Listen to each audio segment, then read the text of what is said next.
So let's go into the bad. If that was just challenging, let's go into Yeah, this bad situation. And what was it? so most of the bad situations involve times in which something in the set and setting goes off, right? Okay. So you don't, it's a situation where you don't, all of a sudden you can get convinced that you took the wrong medicine or something is happening that is not supposed to be happening. Okay. Because then there's no, what was, you know, I never had a question in that experience that the ayahuasca that I took was poison, because I was with one of the great masters, and I was taking ayahuasca in Peru in one of, like, I trusted the medicine and I trusted the shaman. Mm. So the bad situations arise when you don't trust the medicine. Often, these are just some of the categories. You don't trust the medicine or you don't trust the shaman.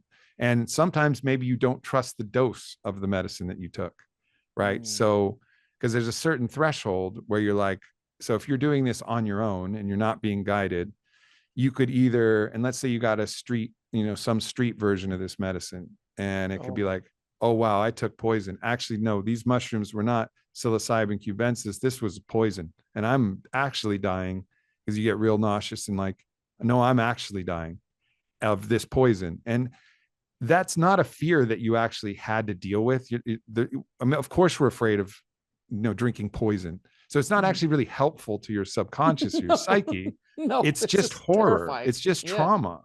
You're just traumatized by Okay. thinking that you've done something that's broken yourself or really injured Oh. yourself, and that's because you don't trust the set and the setting and the medicine. So those are the situations where it gets really bad. Now, it's not the only situations. So one is you're not sure if you took the right medicine. You maybe you're afraid, like, oh fuck, I took too much of the medicine. I remember my friend Kyle, he was trying to take a small amount of LSD on a hike, and he brought my other friend Ian, and they're on this hike, and he didn't realize that the LSD that he had evaporated and condensed to like 5x the strength. It was liquid LSD, so it had Intense. Yeah. condensed Yeah. because it evaporated. So it's been a long time since he had it, but the part that evaporated wasn't the LSD, it was the water. So what was there was condensed LSD. So he was in this experience that he didn't understand, also in a place that was really sketchy. They got to like the top of this mountain, and they can't move, and it's the beating sun, and like that was You a could die. traumatic, yeah, that Yeah. was a traumatic experience. I remember he manages to finally text me, and he's an experienced psychonaut. Like Kyle Mhm. is like, he's a almost, he hadn't had the years, but he'd had like comparable experience to me. And he hits me up and he goes, Aubrey, this is a life situation. I go, a life situation? Like, slow down, bro. What's that? What do you even mean?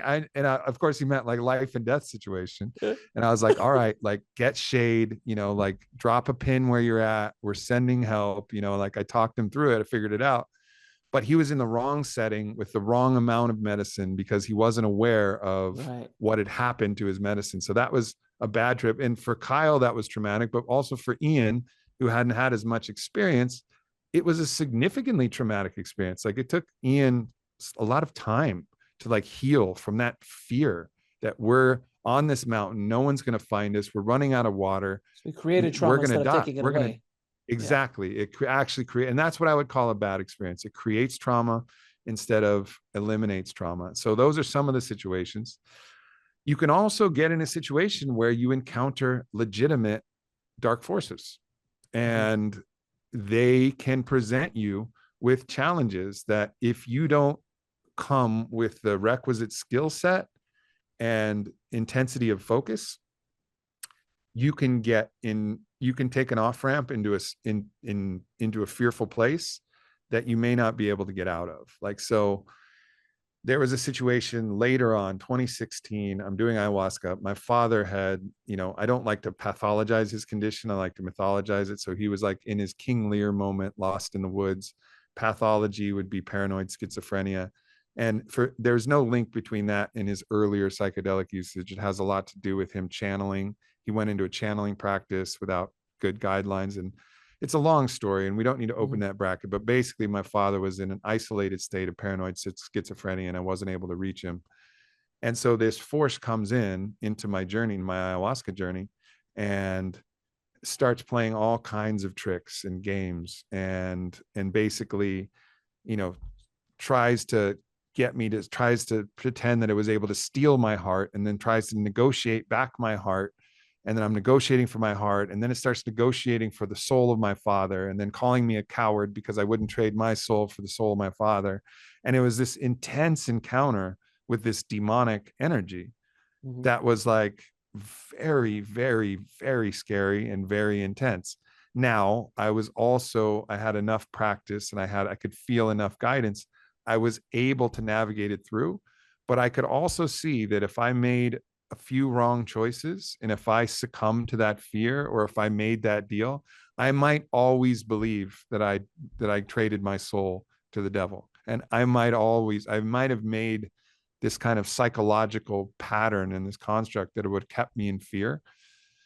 So there are situations that can arise that if you make the wrong choice, or you go down the fear off ramp, you might not be able to get back on the highway of love, for a while. You might have to really undo that.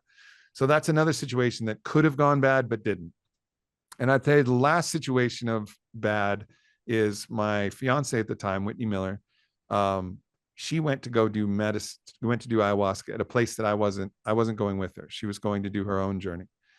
And she encountered a female shaman, a maestra, who you would call a bruja, which is a sorceress or a witch. Yeah.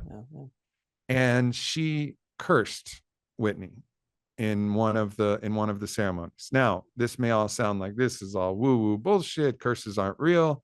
Okay. Fair enough. And I think it's actually better if you believe that. So if you believe that, like, please keep your belief. I don't want you to change that belief, because living in the world of curses is scary. So before you continue, just so you know, I am Cuban.